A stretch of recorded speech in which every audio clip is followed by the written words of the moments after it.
যুক্তরাষ্ট্রে জন্মসূত্রে নাগরিকত্ব সীমিত করার উদ্যোগ নিয়ে উদ্বেগ বাড়ছে। মার্কিন সিনেটের এক উপকমিটির শুনানিতে বলা হয়েছে, এই ধরনের নীতি কার্যকর হলে শুধু অভিবাসীদের সন্তান নয়, যুক্তরাষ্ট্রে জন্ম নেওয়া আরও অনেক শিশুর নাগরিকত্ব নিয়েও অনিশ্চয়তা তৈরি হতে পারে।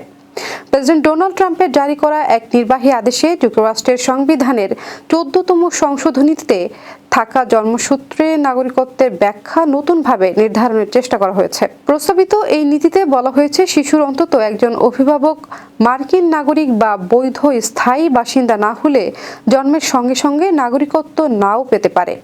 বিষয়টি এখন যুক্তরাষ্ট্রের সুপ্রিম কোর্টে বিচারাধীন এবং আগামী 1 এপ্রিল শুনানি হওয়ার কথা রয়েছে। আইন বিশেষজ্ঞ ও অধিকার কর্মীদের মতে, এই নীতি কার্যকর হলে বহু অভিবাসী পরিবার অনিশ্চয়তায় পড়তে পারে এবং কিছু শিশু রাষ্ট্রহীন হয়ে পড়ার ঝুঁকিও তৈরি হতে পারে। তাদের মতে, জন্মসূত্রে নাগরিকত্বের প্রচলিত ব্যবস্থা বদলে গেলে যুক্তরাষ্ট্রে জন্ম নেওয়া শিশুদের অধিকার ও ভবিষ্যৎ নিয়ে নতুন জটিলতা তৈরি হতে পারে।